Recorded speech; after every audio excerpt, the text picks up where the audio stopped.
Stop pretending that your people pleasing is love when it's actually cowardice. You're not being kind when you say yes to everyone. You're being weak. You're not being compassionate when you refuse to set boundaries.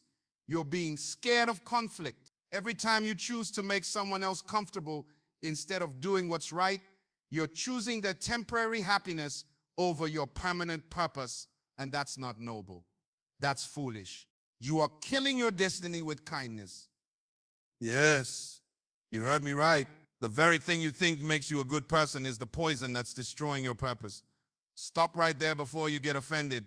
I'm not talking about becoming mean or cruel. I'm talking about the dangerous lie that says you must be kind to everyone all the time, no matter what. This lie has destroyed more dreams than failure ever could. There was once an eagle egg that fell from its nest high up on a mountain cliff. A farmer found this egg and placed it in his chicken coop, thinking he was doing a kind thing. The egg hatched among the chickens, and the eagle grew up thinking it was a chicken. Every day, this magnificent bird of prey would scratch in the dirt, peck at seeds, and flap its powerful wings just enough to flutter a few feet off the ground like the other chickens. The other chickens loved this eagle. They praised it for being so kind, so humble, so willing to stay down with them. "You're such a good chicken," they would cluck. "You never try to be better than us. You never make us feel bad about ourselves." The eagle felt good about this praise. It felt accepted, loved, valued by its community. One day, an old eagle flew overhead and saw this magnificent bird scratching in the dirt. He swooped down and landed near the chicken coop. "What are you doing down here?" he asked the young eagle. "You belong in the sky. You were born to soar above the clouds, to hunt from great heights, to rule the air." The eagle in the chicken coop looked up nervously. "But I don't want to hurt my friends' feelings. They like me the way I am. If I fly too high, they'll feel bad about themselves. It wouldn't be kind." "Kind," the old eagle screeched. "You think it's kind to waste the magnificence that lives inside you. You think it's kind to pretend you're less than what you were created to be. You think it's kind to let your gifts die in the dirt, while the world above needs what only you can give." But the younger eagle was too afraid of being different, too addicted to the approval of the chickens. So it stayed in the dirt, and it died in the dirt, never knowing the sky that was its birthright. This is what your kindness is doing to you right now. You are an eagle living like a chicken because you're afraid that flying will make others feel bad. You're afraid that success will make you look arrogant. You're afraid that setting boundaries will make you seem mean. You're afraid that saying no will make you appear selfish. Let me tell you something about the difference between being nice and being effective. Nice people make everyone comfortable. Effective people make everyone better. Nice people avoid conflict. Effective people create the right kind of tension that produces growth. Nice people give everyone what they want. Effective people give people what they need. Your kindness is often your weakness in disguise. When you're kind to everyone, you're actually being cruel to your purpose. When you try to make everyone happy, you end up making no one truly satisfied, including yourself. When you refuse to disappoint anyone, you disappoint the most important person of all, the person you were meant to become. I remember a time when I thought being kind meant saying yes to every request, helping every person who asked, being available to everyone who needed me. I was exhausted,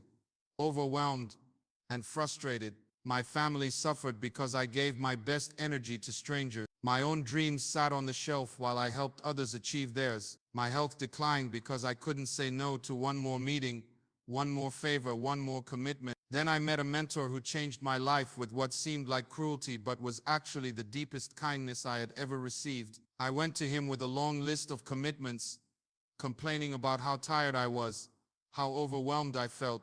I expected sympathy. Instead, he looked at me with steel in his eyes and said, "You're not overwhelmed. You're undisciplined. You're not busy. You're confused. You don't know who you are or why you're here. So you're trying to be everything to everyone. And in the process, you're becoming nothing to the people who matter most." His words cut deep. They hurt, but they also woke me up. He wasn't being mean. He was being real. He wasn't being cruel. He was being clear. He wasn't destroying me with harshness. He was saving me from the slow death of misdirected kindness. That conversation changed my life because I realized that trying to please everyone is actually the most selfish thing you can do. It's selfish because it's more about your need to be liked than their need to grow. It's selfish because it prevents you from giving your best to those who deserve it most. It's selfish because it wastes the gifts that could change the world. When you're kind to everyone, you serve no one effectively. When you try to help everyone, you help no one completely. When you make yourself available to everyone, you become valuable to no one. This isn't wisdom. This is foolishness disguised as virtue. The truth is, your time, your energy, your attention, and your resources are limited. They are precious gifts that should be invested wisely, not scattered carelessly. When you give these gifts to everyone who asks, you're not being generous, you're being wasteful. Think about the sun. Is the sun kind to everyone? Does it shine equally on every part of the earth at the same time? No. The sun has seasons. It has focus. It gives intense light to one part of the world while allowing other parts to rest in darkness. This isn't cruelty. This is wisdom. This isn't selfishness. This is how growth happens. You need to understand that your calling requires you to be selective. Your purpose demands that you choose carefully who gets access to your best. Your destiny depends on your ability to disappoint some people in order to serve others at the highest level. The cost of trying to please everyone is enormous. You end up living a life that satisfies no one, including yourself. You become so busy being what others want you to be that you never become who you were created to be. You spend so much time meeting the expectations of people who don't even know your name that you never meet the expectations of your own heart. Your kindness becomes a prison when it has no boundaries. Your generosity becomes a weakness when it has no limits. Your compassion becomes enabling when it has no standards. The very qualities that could make you great become the chains that keep you small when they're not guided by wisdom. Stop being kind to everyone. Start being intentionally kind to the right people at the right time for the right reasons. This is not selfishness. This is stewardship. This is not meanness. This is maturity. This is not cruelty. This is wisdom in action. The world doesn't need more people who are nice to everyone. The world needs more people who are excellent at something specific. The world doesn't need more people pleasers. The world needs more purpose-driven individuals who understand that true kindness sometimes requires difficult choices. Your journey to greatness begins the moment you stop trying to make everyone comfortable and start making the right people better. Your path to significance starts when you stop being afraid of disappointing the crowd and start being afraid of disappointing your calling. Your transformation into who you were meant to be happens when you realize that being kind to everyone is actually being cruel to your destiny. Now that you understand how dangerous universal kindness can be, let me show you something even deeper.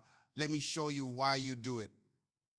Why do you seek approval from people who don't even know your middle name? Why do you crave acceptance from individuals who wouldn't notice if you disappeared tomorrow? Why do you work so hard to please people who have never invested a single day in your success? The answer is simple but painful. You're addicted. You're addicted to being liked. And like any addiction, it's destroying your life from the inside out. This addiction is more dangerous than drugs or alcohol because society celebrates it. They call you humble. They call you nice. They call you a good person. But what they're really seeing is someone who doesn't know their own worth. There's a huge difference between being liked and being respected. When people like you, they want to be around you when it's convenient. When people respect you, they want to learn from you even when it's challenging. When people like you, they enjoy your company when you make them feel good.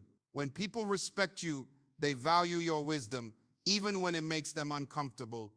Most people choose to be liked because it's easier. Respect requires courage. Respect demands that you stand for something, even when standing costs you something. Respect means you're willing to be misunderstood by many to be clearly understood by a few. Let me tell you about a business owner I knew who learned this lesson the hard way. He started a small company with big dreams. He wanted to create jobs, help his community, and build something meaningful. but he also wanted everyone to love him. He wanted to be the boss everyone talked about in positive terms. When employees came late, he was kind about it. Life happens, he would say with a smile. When projects weren't completed on time, he was understanding. We all have off days, he would reassure them. When some workers clearly weren't pulling their weight, he made excuses for them. They're going through a tough time, he would explain to the employees who were working hard. His kindness was celebrated. Employees loved working for him. They told their friends what a great boss he was. They praised his patience and understanding. But while he was being kind, his business was dying.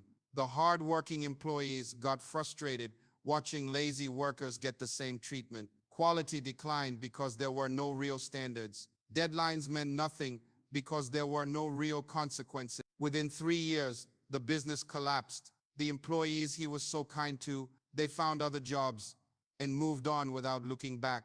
The people he tried so hard to please, they blamed him for the failure. The man who wanted to be loved by everyone ended up losing everything, including the respect of the few who actually mattered. Here's what he learned too late. Kindness without standards is not kindness at all. It's weakness disguised as virtue. When you don't hold people accountable, you're not helping them, you're enabling their mediocrity. When you don't enforce boundaries, you're not showing love, you're showing fear. The psychology behind people pleasing is rooted in a deep fear of rejection. You'd rather be accepted for who you're not than rejected for who you are. You'd rather be loved by people who don't know the real you than risk being disliked by people who see you clearly. This fear makes you a prisoner in your own life. But here's something most people never consider. When you try to please everyone, you actually please no one completely. Think about it. When you're trying to make 10 different people happy with 10 different opinions, you end up creating a watered-down version of everything. Your message becomes unclear. Your standards become flexible. Your values become negotiable. The people who truly matter in your life don't want you to be perfect for everyone. They want you to be authentic with them. They don't want you to agree with everyone. They want you to be honest about what you believe. They don't want you to be available to everyone. They want you to be present when you're with them. Your enemies often teach you more than your friends ever will. Your friends tell you what you want to hear. Your enemies tell you what you need to face. Your friends celebrate your strengths and ignore your weaknesses. Your enemies expose your weaknesses and force you to address them. Your friends make you comfortable. Your enemies make you stronger. When you're addicted to being liked, you avoid the people and situations that could help you grow the most. You run from conflict that could lead to breakthrough. You avoid difficult conversations that could deepen relationships. You duck challenging opportunities that could expand your capacity. The difference between compassion and enabling is simple, but critical. Compassion helps people become better.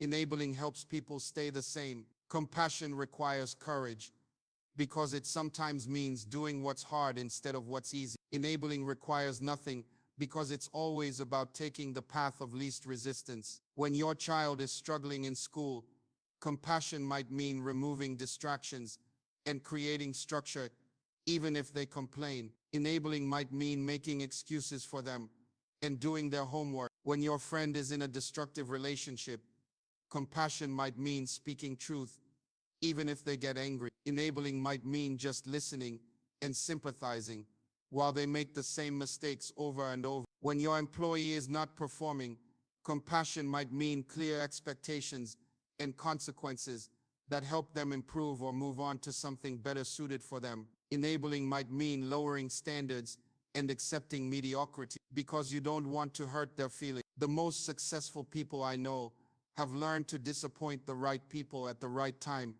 for the right reasons. They've learned that you cannot lead people to higher ground while trying to make everyone comfortable. They understand that growth requires tension, and tension makes some people uncomfortable. These leaders have discovered that respect is more valuable than popularity. They've realized that influence is more important than being liked. They know that making a few people better is more significant than making many people temporarily happy. When you're constantly seeking approval, you give away your power to people who often don't deserve it. You let people who don't know your struggles determine your standard. You allow individuals who haven't invested in your success to influence your decisions. You permit people who won't be there in your moment of crisis to control your daily choices. This is not wisdom. This is foolishness. This is not humility. This is insecurity. This is not kindness. This is fear masquerading as virtue. Your time on this earth is limited. Your energy is finite. Your opportunities are precious. When you spend these resources trying to gain approval from everyone, you waste them. When you use your gifts to make everyone comfortable, you misuse them. When you sacrifice your calling to avoid disappointing people, you dishonor both your calling and those people. The addiction to being liked will keep you small when you were created to be significant. It will keep you safe when you were designed to be courageous. It will keep you popular when you were meant to be powerful. It will keep you accepted when you were born to be exceptional. Stop seeking approval from people who matter so little that you won't even remember their names in 10 years. Start focusing on the respect of people who will matter for the rest of your life. Stop trying to be liked by everyone. Start trying to be respected by the right people. The moment you break free from the addiction to universal approval is the moment you begin to discover who you really are and what you're truly capable of becoming. This freedom is not selfish. It's essential. This boundary is not cruel. It's compassionate. This choice is not about being mean. It's about being meaningful. Now that you understand the psychology behind people pleasing, let me teach you something that will revolutionize your relationships and transform your impact. There is a kind of kindness that creates miracles, but it's not the kind most people practice. It's strategic kindness, and it requires wisdom, courage, and sometimes what appears to be cruelty to those who don't understand love. Strategic kindness understands that sometimes the most loving thing you can do is say no.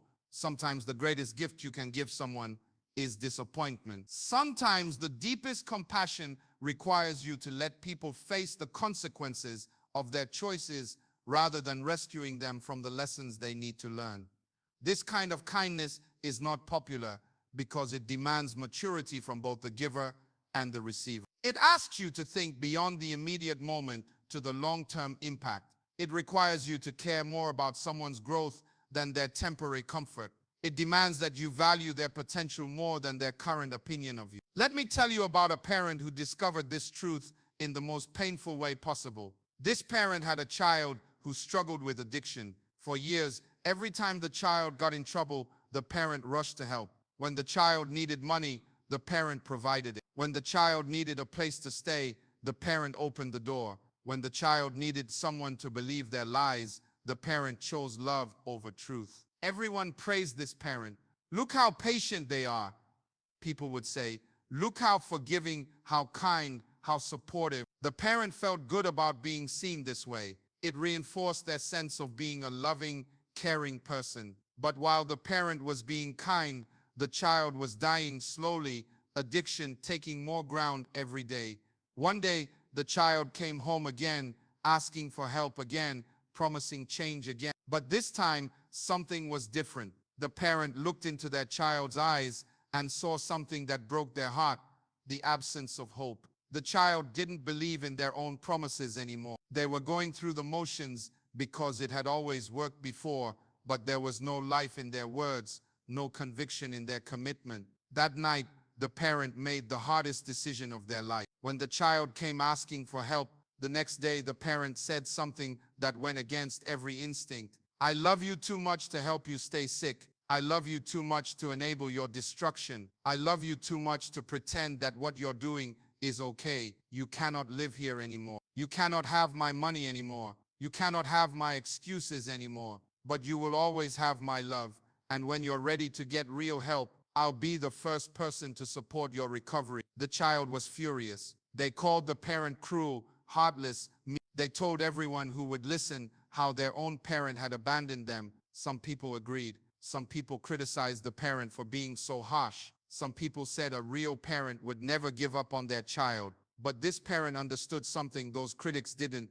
Enabling is not love. Rescuing someone from consequences is not kindness. Preventing someone from hitting rock bottom often prevents them from finding the motivation to climb back up. 3 months later, the child called from a treatment center. I'm ready to get clean, they said. I couldn't do it as long as I knew you would catch me every time I fell. I needed to know that falling really hurt before I became willing to learn how to stand. Today, years later, that child is healthy, productive, and grateful. They understand now that their parents' cruelty was actually the deepest kindness they had ever received. The parents' refusal to enable was what finally enabled real change. This is the power of strategic kindness. It looks beyond the immediate reaction to the ultimate result. It cares more about transformation than temporary comfort. It invests in people's potential rather than their present weakness. The art of selective investment means you must learn to identify who deserves your energy and who drains it.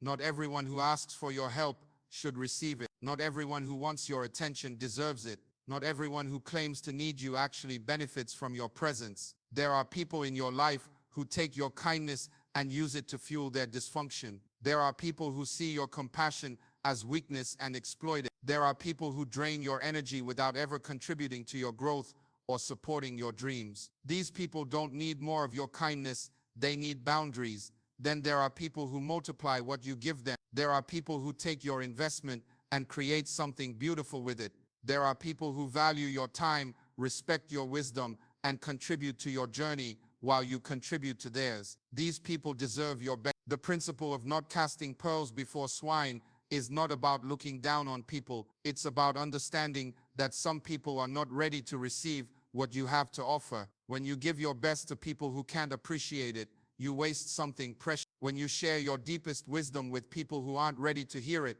you diminish its power. Your time is your most valuable currency because it's the only thing you can never get back. When you spend time with the wrong people, you're not just losing those moments, you're losing the opportunity to spend them with the right people. When you invest your energy in relationships that drain you, you have less energy available for relationships that could transform you. Strategic kindness means being generous with the right people at the right time. It means being willing to say no to good opportunities so you can say yes to great ones. It means disappointing some people who want your attention so you can serve excellently the people who deserve your attention. This doesn't make you selfish, it makes you effective.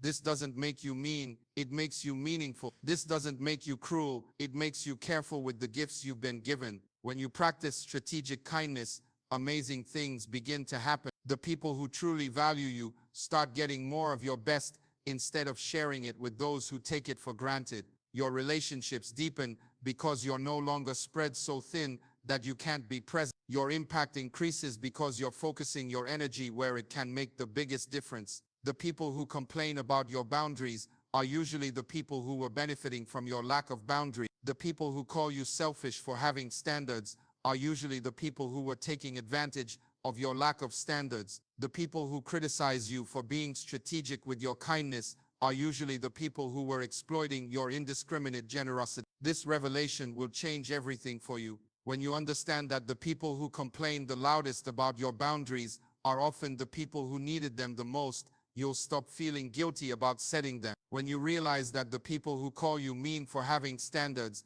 are the people who were benefiting from your lack of standards, you'll start seeing their criticism as confirmation that you're on the right track. Strategic kindness also means having the wisdom to know when someone needs encouragement and when they need accountability. Some people need you to believe in them when they can't believe in themselves. Other people need you to stop believing their excuses so they'll start believing in their ability to change. Some people need your patience while they work through their issues. Other people need your impatience to motivate them to stop making the same mistake. Some people need your gentle guidance. Other people need your firm correction. The key is discernment. The key is understanding that one size does not fit all when it comes to helping people. The key is caring enough about people to give them what they need rather than what they want, what will help them grow rather than what will make them comfortable. When you master strategic kindness, you become a person of tremendous influence. People respect you because they know your yes means yes and your no means no. They value your time because they know you don't give it to everyone.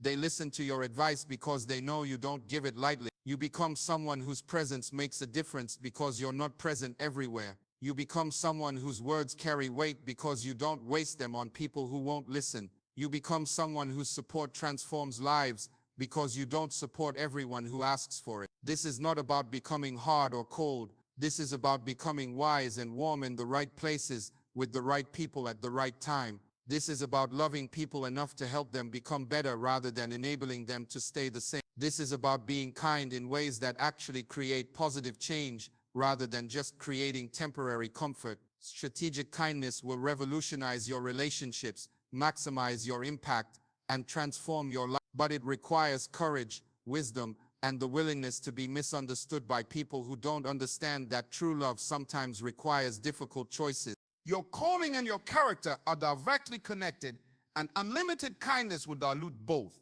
When you don't protect your purpose with proper boundaries, you end up serving everyone poorly instead of serving someone excellently. Your mission becomes muddled, your message becomes mixed, and your impact becomes minimal. Every person who achieves something significant understands this truth. You cannot be everything to everyone and still be something powerful to someone. Your purpose requires focus, and focus requires the ability to say no to distractions disguised as opportunities. There was a community leader who learned this lesson through painful experience. This leader had a heart for helping people and a vision for transforming their neighborhood. When they started, they said yes to every request, attended every meeting, supported every cause, and helped every person who asked. Their calendar was completely full. Their phone rang constantly. Their inbox overflowed with requests for help. Everyone knew they could count on this leader to say yes. The leader felt important, needed, valued, but something strange was happening. Despite all this activity, despite all this helping, despite all this kindness, nothing significant was changing in the community. The problems that existed when they started were still there. The people they helped kept needing the same help over and over. The initiatives they supported never seemed to gain real momentum. The leader was busy but not effective, active but not impactful, kind but not transformational. One day, an older mentor sat this leader down and asked a simple question: what are you actually trying to accomplish? The leader began listing all the things they were doing, all the people they were helping, all the meetings they were attending. The mentor listened patiently, then said, I didn't ask what you're doing. I asked what you're trying to accomplish. What specific change do you want to see in this community 5 years from now?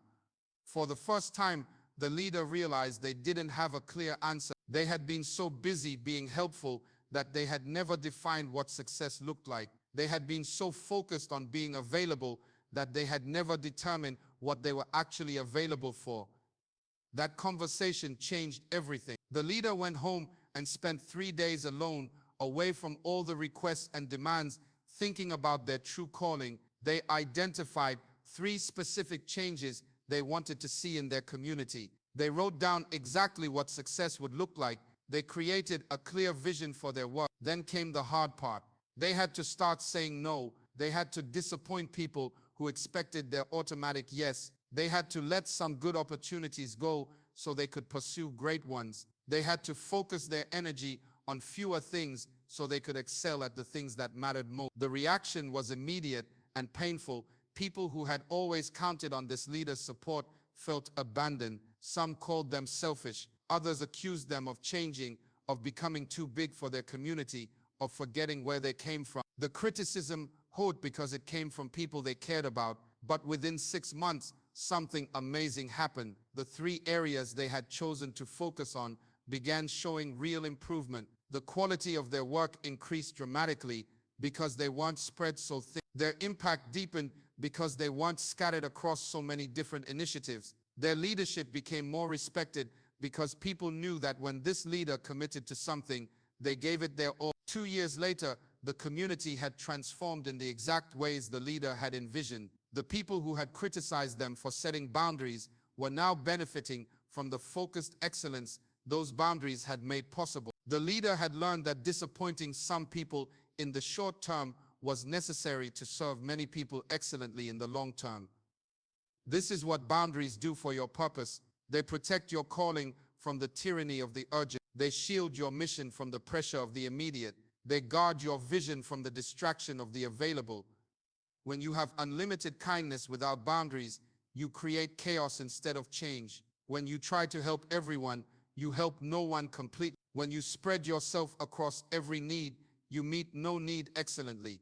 Great leaders understand that they must be willing to be misunderstood for the sake of their mission. They know that people who don't understand vision will often criticize focus. They accept that individuals who can't see the bigger picture will call strategic choices selfish. The courage to be misunderstood is essential for anyone who wants to make a significant impact. Most people will not understand why you can't help them when you're clearly capable of helping them. They won't see that helping them might prevent you from helping others who need what only you can provide. Your boundaries are not walls to keep people out. They are filters to ensure the right people get your best. They're not about being mean. They're about being meaningful. They're not about rejecting people. They're about respecting your calling. When you build boundaries that protect your purpose, you become more valuable to everyone, including the people you temporarily disappoint. A focused leader creates more positive change than a scattered helper. A person with clear priorities serves their community better than someone who tries to meet every need. Your purpose is too important to be diluted by unlimited availability. Your calling is too significant to be weakened by boundaryless kindness. Your mission is too valuable to be compromised by the fear of disappointing people who don't understand what you're truly called to accomplish. The moment you stop being kind to everyone, everything changes. Not gradually, not eventually, immediately. It's like taking off a heavy coat you didn't realize was weighing you down. Suddenly, you can move faster, think clearer, breathe deeper. The first thing that happens is the complainers reveal themselves. The people who are taking advantage of your boundaryless kindness will be the loudest critics of your newfound standards. They'll call you selfish, harsh, changed. This isn't criticism, it's confirmation. When energy vampires complain about your boundaries, you know you're building the right walls. But watch what happens with the people who truly matter. Your family starts getting the best version of you instead of the exhausted leftovers. Your closest friends experience deeper conversations because you're not mentally calculating your next obligation. Your work improves dramatically because you're focusing your energy instead of scattering it. Sarah was a marketing executive who said yes to every project, every meeting, every favor. She worked 16-hour days and felt important because she was indispensable. But her marriage was struggling, her health was failing, and despite all her activity, her career had plateaued. Her kindness was keeping her stuck.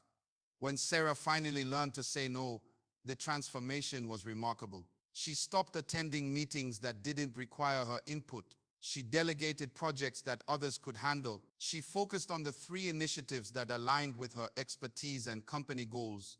Her colleagues initially complained about her unavailability, but within 6 months, Sarah's focused excellence got her promoted. Her marriage strengthened because she was present at home. Her health improved because she wasn't running on empty. The people who had criticized her boundaries were now coming to her for advice on how to be more strategic with their time. This is the magnetic power of a person with clear boundaries. When people know your time is valuable, they value the time you give them. When they understand your standards are high, they respect your judgment. When they see you're selective with your energy, they appreciate being selected.